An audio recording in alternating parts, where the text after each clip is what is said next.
I just watched a Black American who was traveling in Europe being questioned about where in Africa she is from. And she responds by explaining that she has hundreds of years of ancestry in the Americas, in the area that became the United States of America. Now, I am a white adoptive mom of a Black boy, and we both have ancestry in the Americas. His biological family has been in the area that became the United States longer than my biological family. He is essentially more American than I am. And I have ancestors who fought in the American Revolutionary War. Our nation is relatively young compared to other nations. As of this recording, it's 248 years old. We are a nation of majority immigrants, but we identify as Americans first in general. And we don't need to prove our ancestry to anyone. And I'm gonna say it again, I don't get how people are okay with what's happening with the immigrants in our country right now. They're being treated like criminals, being racially profiled by how they look, by how they speak. I am all for securing our borders, but detaining a high school student and then telling him you have no rights, period, and then transferring him to a different state without his parents' consent, that's kidnapping. That's child abduction. People say immigrants are stealing their jobs, we're criminals.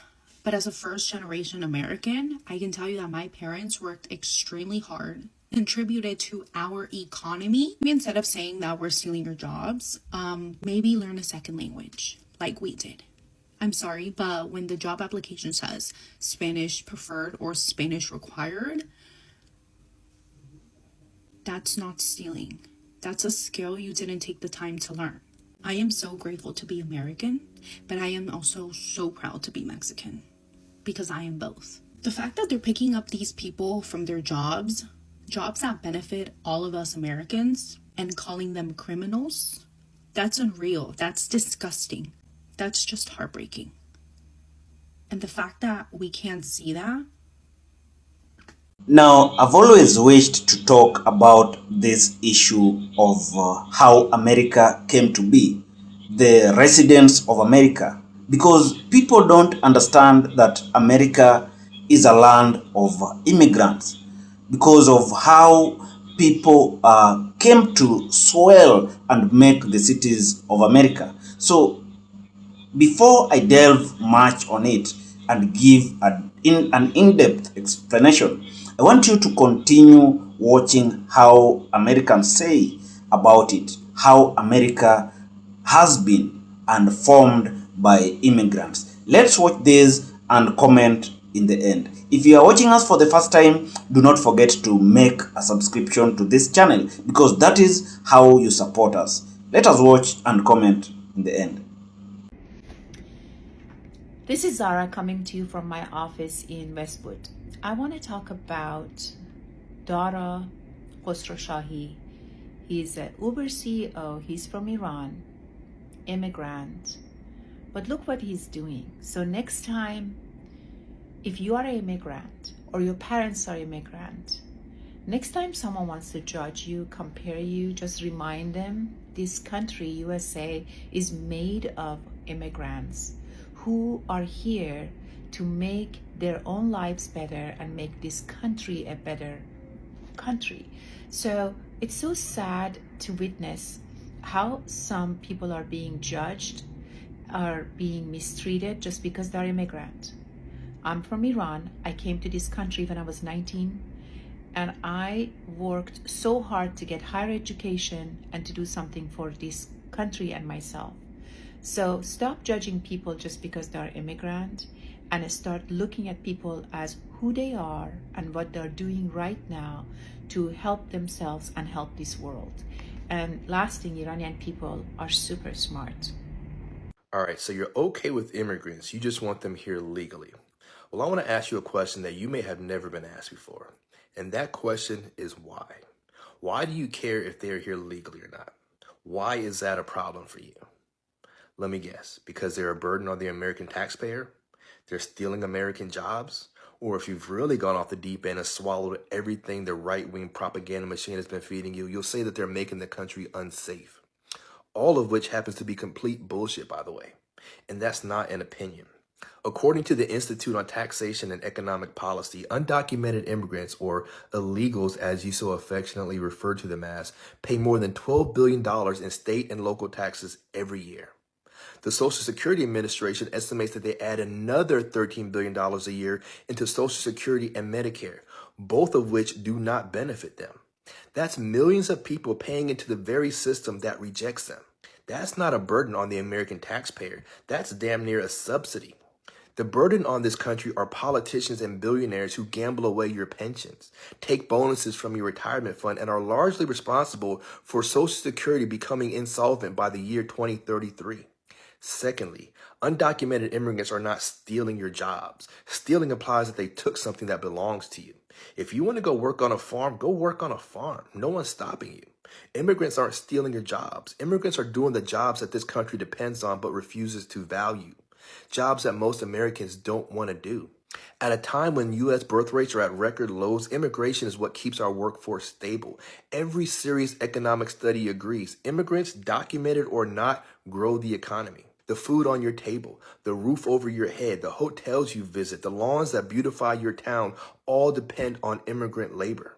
And no, they are not making America unsafe. Do they commit crimes?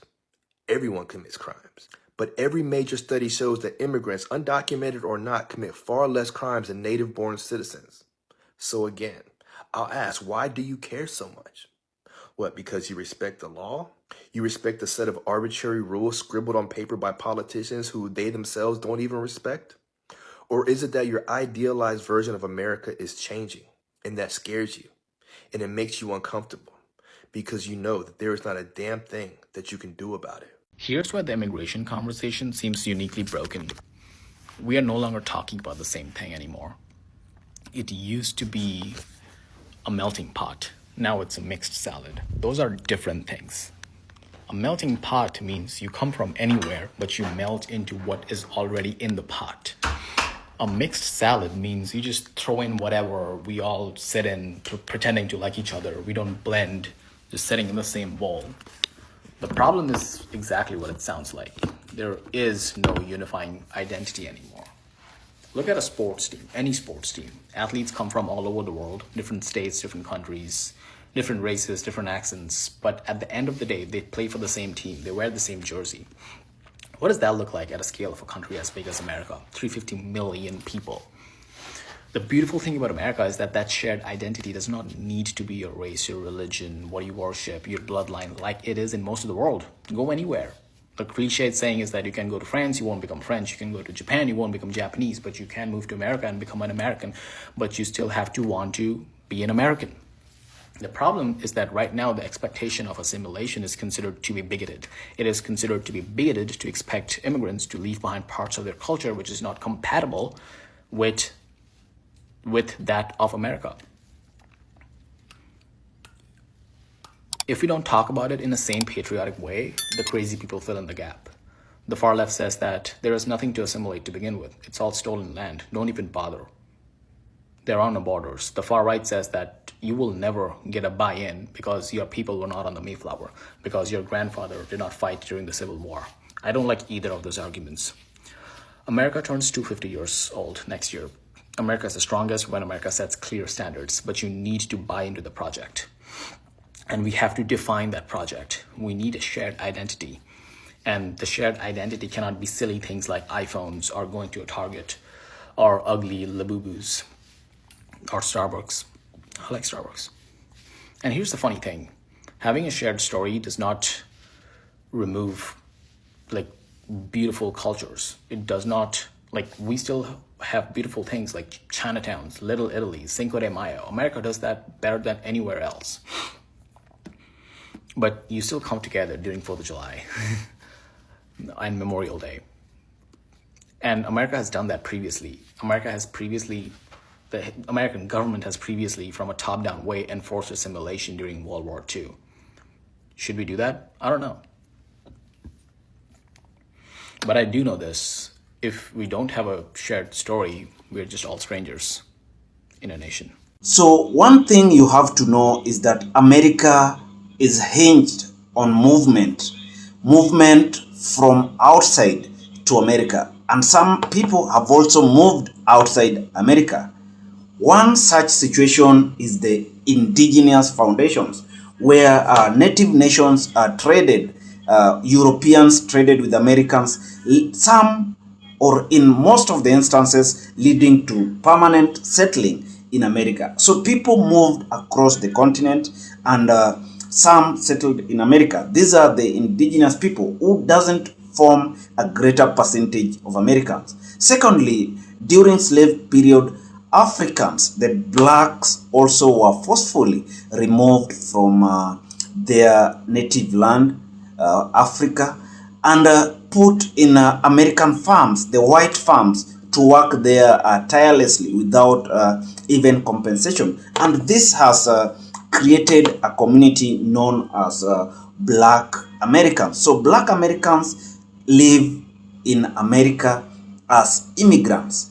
This means that they form part of the bigger population of America. Also, there is the Irish who moved because of the famine that was infested in their area. This was around 19th century. And at the same time, Chinese people also moved because they were building railway lines across the nation.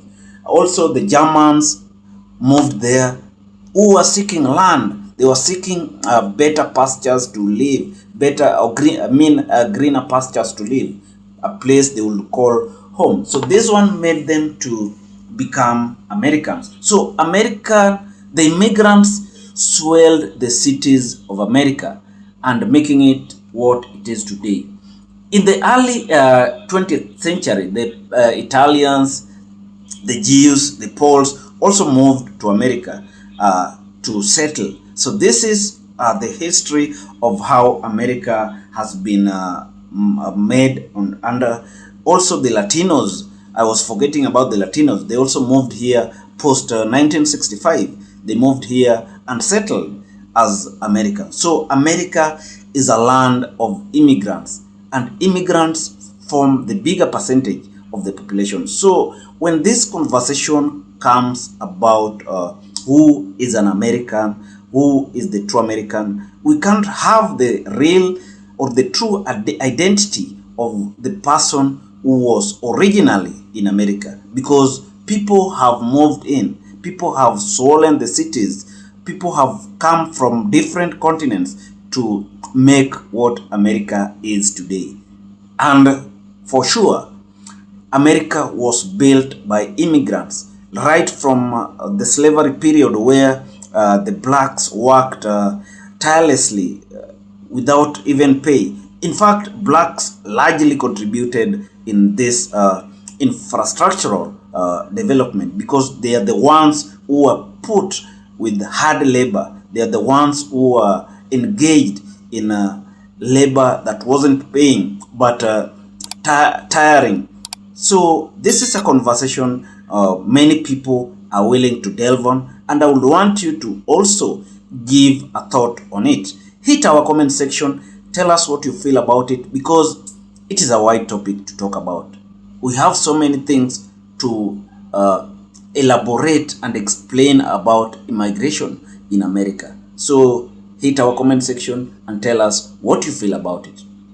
Most importantly, if you're watching us for the first time, do not forget to subscribe to this our channel. As I always tell you, that is how you support our work. We are here to enlighten you on things that matter across the globe. We are here to share ideas. We are here to talk about what affects human lives. Also, you can like and share. Share across your friends, share with your relatives, so that they also understand what we talk about. Thank you, and let's meet when we bring another video. God bless you.